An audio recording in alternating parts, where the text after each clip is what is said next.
જામનગર જિલ્લાના ખેડૂત તરીકે ધુવાઉ ગામના પોપટ વૈજયાભાઈ મેર મેં મગફળીનું વાવેતર 200-300 વીઘાનું કરેલે. એક વરસાદ છે નોરતામાં થયેલો ને પાછો દિવાળી ઉપર વરસાદ અત્યારે થયેલો. કમોસમી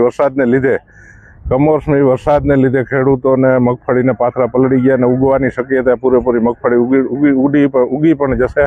અને જે એને ઘાસચારો ઉપરનો જે હોય પાંદડા જે ભૂકો કહેવામાં આવે એ પણ એનું 100% નુકસાન છે. એટલે ખેડૂતોને અત્યારે એક વિચારીએ તો આમ પાયમાલ ઉપર જ જવાની ધરણી ઉપર આવી ગયા. ખેડૂતોને નુકસાનની અત્યારે ભયંકર બતાવે.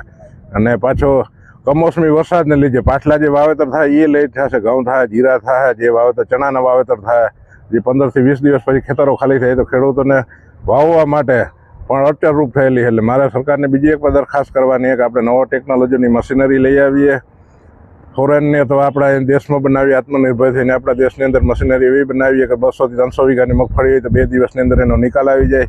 ખેડૂતોને ઘરની અંદર ગોડાઉનમાં મગફળી પડી જવી જોઈએ એવી સરકારને કરવામાં આવે. આપણે બોમ્બ પણ બનાવીએ, પ્લેન પણ બનાવીને જહાજો પણ બનાવીએ ને આપણે આવી મશીનરી લઈ આવીએ આપણી દેશની અંદર કે ખેડૂતોને પાયમાલ થતા અટકાવે. એની માટે સરકારને દરખાસ્ત કરવામાં આવે. ને આપણું દેશનો એક તો સિમ્બોલ છે જ કે જય જવાન જય કિસાન. તો કિસાનો પણ હિતમાં રાખીને કિસાનો પણ ધ્યાન દઈને કિસાનોનું પણ આપણે કામ કરવું જરૂરી છે ગવર્મેન્ટને, એવી મારી દરખાસ્ત છે. ઓકે.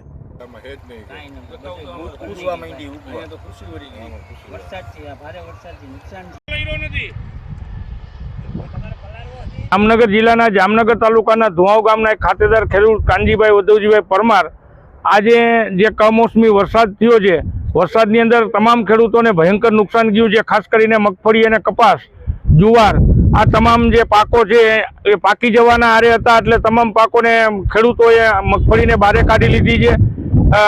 કપાસને પાકી જવાથી ઉતારવાની તૈયારી હતી ત્યારે એના ઉપર વરસાદ અને પવનના કારણે ડાળખીઓને ડોડવા બધા ભાંગી ગયા અને તૂટી ગયા છે. એવી રીતે જુવાર પાથરે પડી છે, જુવાર પણ પલળી ગઈ, મગફળીના પાથરા પણ પલળી ગયા. જેથી કરીને પશુધનને જે કાંઈ આની પાછળનો જે અમને ખેડૂતને લાભ મળતો હોય એ પશુધનને વેચવાથી અમને એમાં પણ ફાયદો થતો હોય એ તમામ પાક ફેલ જવાના કારણે અત્યારે ખેડૂત પાયમાલ થઈ ગયો છે. અને હું ખાસ કરીને સરકારને વિનંતી કરું છું કે તાત્કાલિક આનું સર્વે કરાવી જામનગર તાલુકાનું અને તમામ ખેડૂતોને સહાયરૂપી મદદ કરે, જેથી કરીને ખેડૂત છે એ હત્યા તરફ જાય નહીં. એવી ખાસ મારી વિનંતી છે કે તમામ ખેડૂતો છે અત્યારે પરેશાન છે અને ચિંતામાં છે.